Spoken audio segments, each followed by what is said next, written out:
Welcome to Art Crush, where artist Fee Marks and I, artist Paula Telizyn, talk about art, creativity, business, and more. And in this episode, we are going to start, who knows where we finish up? We are going to start with talking about the muse, creativity, and sort of the back sort of side of running an art business, showing up for your work.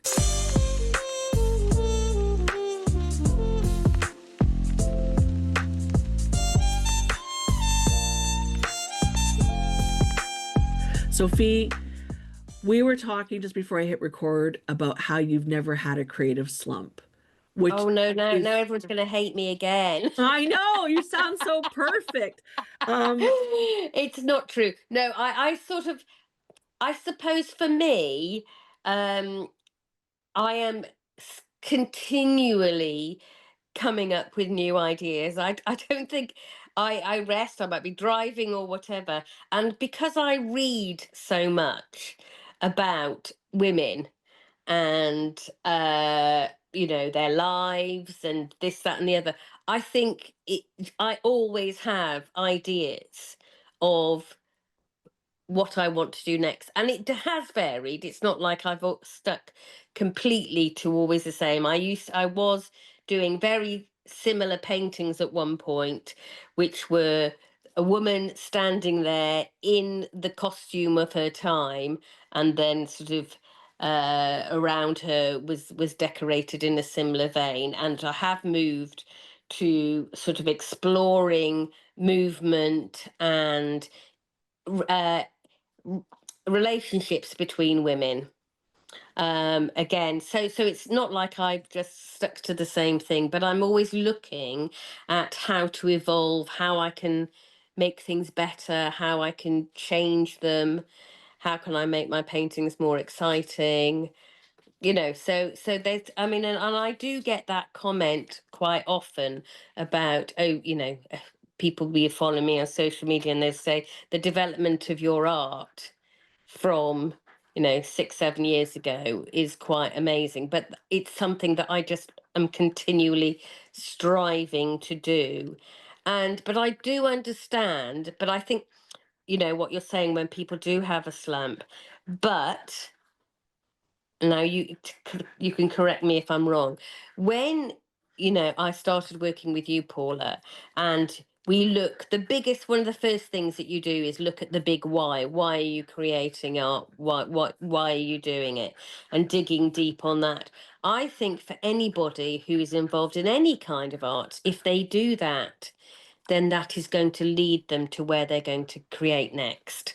Because if they cannot answer that, then that's where the slump may well be happening, because they are painting, perhaps, and now this is just for example, perhaps they are a landscape painter and they've done a whole lot, they've been to Cornwall and they've done a whole load of Cornish landscapes.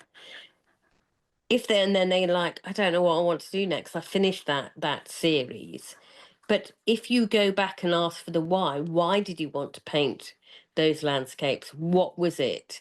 Then it could be like, okay, it was the weather, or it was the light, or it was it will lead to perhaps where you're going next and how you evolve as an artist. hmm Yeah, it's one of the reasons why I really focus on the big why with every artist that I work with, is because it's so important. We can create a lot of stuff um, unconsciously. I always mix up unconscious and subconscious, but we create a lot of stuff without understanding our motivations. For anybody who's listening to this on headphones, there is a dog by Fee's microphone. It's not Fee breathing into the into her microphone. But anyway, we create a lot of stuff that feels good, or we're not sure why we're doing it or whatever. And so there's good quality work, but there isn't intentional communication. There isn't this sense of messaging or a deeper connection, right? So I think it's really important. Like, I know when I sat down to create my body of work when I started my art business seriously. Before then I was making a little bit of this, a little bit of that, and selling the odd, commission and whatever, but I wasn't serious about it. I was exploring themes of family and human connection and love and loss and just that deep emotions. And I knew that before I even created my connection, what my values were. And they show up in my art. They show up in my life too. I mean, I just moved house and I paid a lot of money to move a piano. I mean, pianos are so cheap if you want to get a free one or whatever, right? But I moved a piano that's been in my family since the 1950s. Um, and it's 2025 now, and it's been a part of my life for, I don't even want to say how long, 30 years or whatever. It's been a long time. So, or 20 years. But anyway, I paid for that because the connection to family matters to me. It shows up in my life, it shows up in the artwork I have on my walls, it shows up in the artwork I make. And I'm very aware of that because I stopped and did my why. Will understanding your motivations and what you're trying to say prevent a slump? No, but it will help. The other thing that helps prevent a slump is showing up, whether you feel like it or not. And when I did that before my marriage went sideways and my life took quite the twist and turn, I showed up to my art, whether I liked it or not, every single night at 7 p.m. So I did my day job because I was running another business.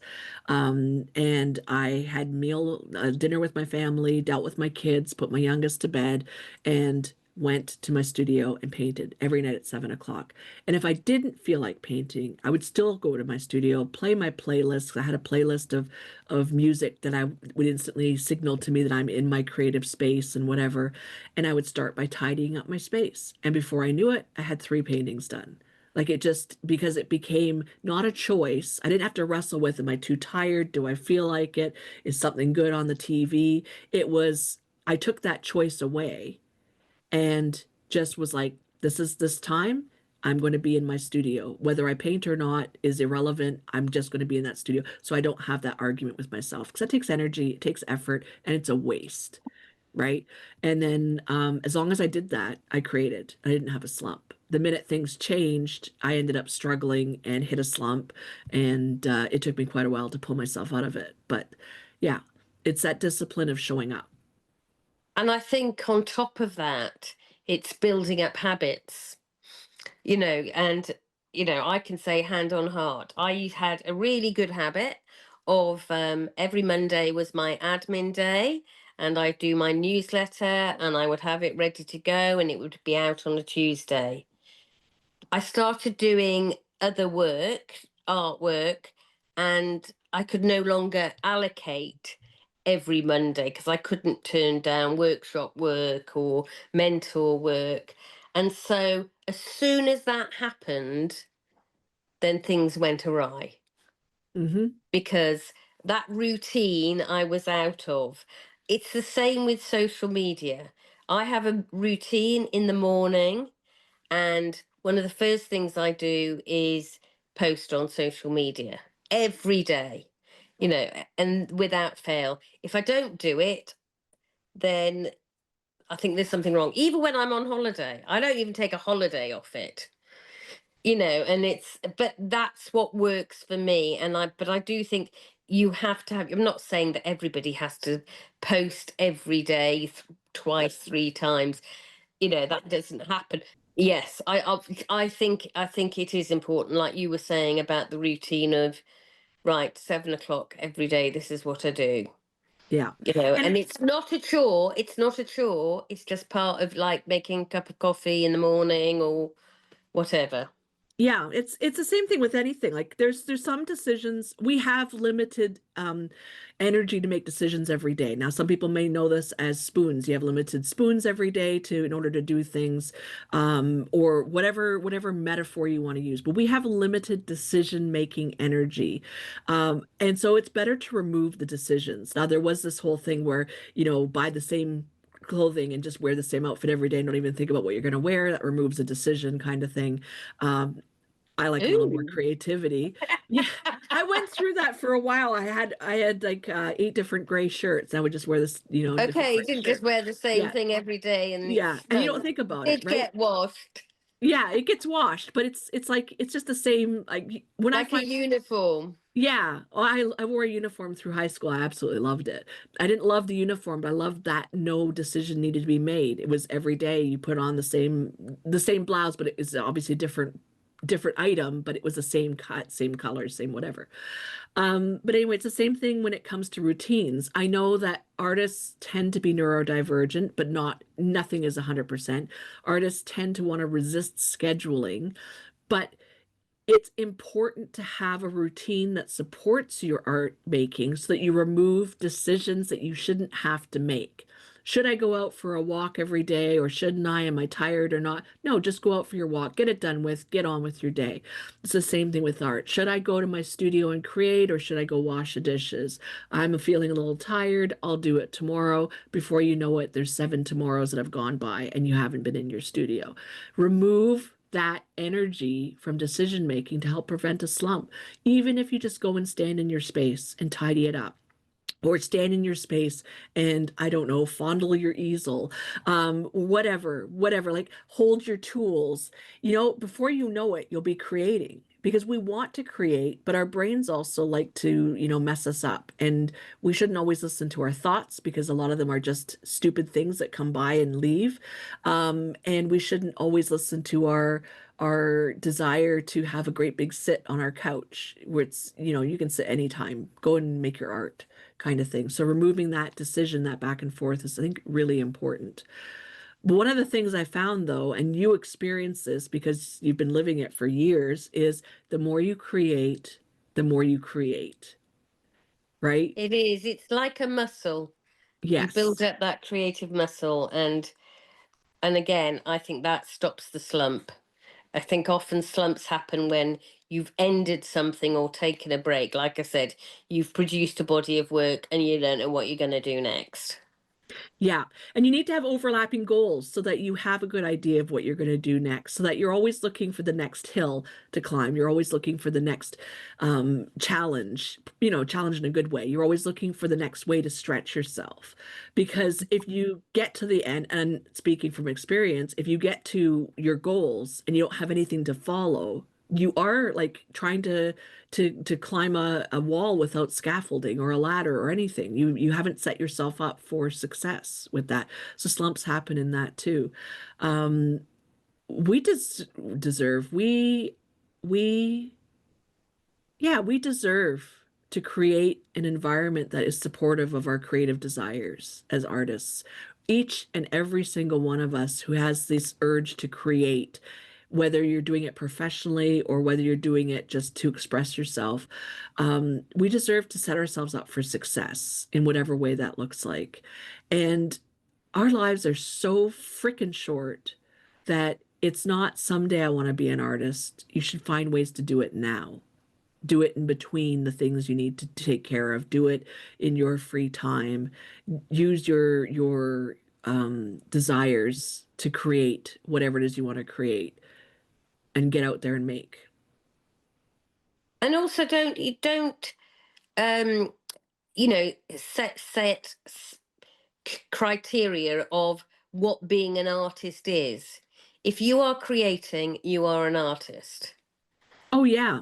Yeah, absolutely. It's like you don't, but some people, well, I'm not, I dabble, or I don't, they'll dumb themselves down. If you are creating, you are an artist. My favorite metaphor or story or whatever about that is you're an artist except when your art is created accidentally. So if you're walking down sidewalk and you trip and fall into wet cement and you create an impression of yourself and it's amazing, but you had no intention to do so, maybe you're not so much an artist. But but as you said, if you are intentionally creating, you But are. but Mhm. but if somebody sees that and sees they are the artist because they've created it with their mind. There So is that too. that there is that viewer thing. So the person who did it might not be the artist, it might be the viewer. Yeah. But then if you liked what you saw and decided to do it again, that's intentionally creating it, and then you become the artist. So yeah, yeah, there is no licensing, there's no like bar exam or anything that you have to take. So it's really challenging. I was in a group the other day on Facebook, and somebody was saying, can I call myself an author now, or do I have to wait for my book to be published? Right? Like people are looking for permission to call Exactly. themselves things. Like you can't call yourself a lawyer until you've written the exam, but you can call yourself an author if you are actively working on a book, right? And it looks like it's going to get published and everything else, or you're going to self-publish it. You are an author. Like stop Yeah. waiting for somebody else's permission, right? And then with artists, yeah, if you put items together, colors together, if you set out to try to communicate something with intention, then yeah, absolutely. Your doodles are art. And anything else, we can get into this, but we won't get into this in this episode. But anything else, any judgment against it needs to be deconstructed. We have a lot of colonial ideas about what is acceptable art, what is true art. Um, we have misogynistic ideas about what is art versus craft that need to be deconstructed as well. That's another episode, Oh obviously. my gosh, yes, this is one of our But favorite pet. I can't believe we haven't done an episode on this. I think we need to record Yeah. one. Um, but let's go back to creativity and setting yourself up for success. Do like Fee does and show up in your studio every day. Look around for inspiration in what you're reading and what you're watching, in your experiences, and use your muscles. Create those muscles because the more you create, the more you create.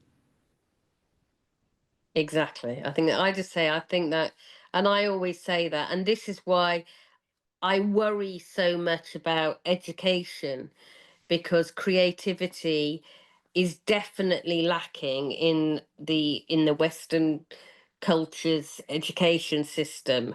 It's often seen as a sort of add-on extra, and so children and young people aren't being able to develop that creative muscle, and that will have an ongoing um, problem for them and for the state of the arts in the future.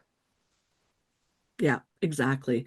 And for anybody who thinks, well, creativity isn't necessary, I mean, why are you listening to this podcast? Number one. But number two is I spent a good chunk of my career as a programmer and I needed creativity to solve problems. You need creativity in every aspect of your life. The arts are not just a frivolous add-on, they are everything. They help shape our spaces, and then our spaces shape us. I love that idea. Our spaces do shape us. They help shape our everything that we interact with has been touched by art. Why do you think people like Apple products, for example? I'm not an Apple fanboy, I couldn't care less, but there is something about the way they package things, the way the computers look, that just is very artistic, and you can't separate art from any aspect of living. So yeah, but give yourself the structures, the routines, the habits, so that you can create success and create an environment where slumps are harder to come by. I think that's Definitely.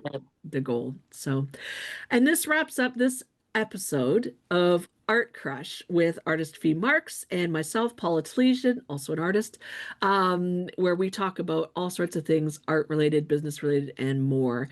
Stay tuned for our next episode because apparently we're recording a seventh one. And then we'll wrap up the season and see how people like it. So there we go. Fantastic. And let us know what you think, or if there you have any areas of the art world you'd like us to discuss in the future. Exactly. Thank you very much for listening, and we will catch you in the next episode.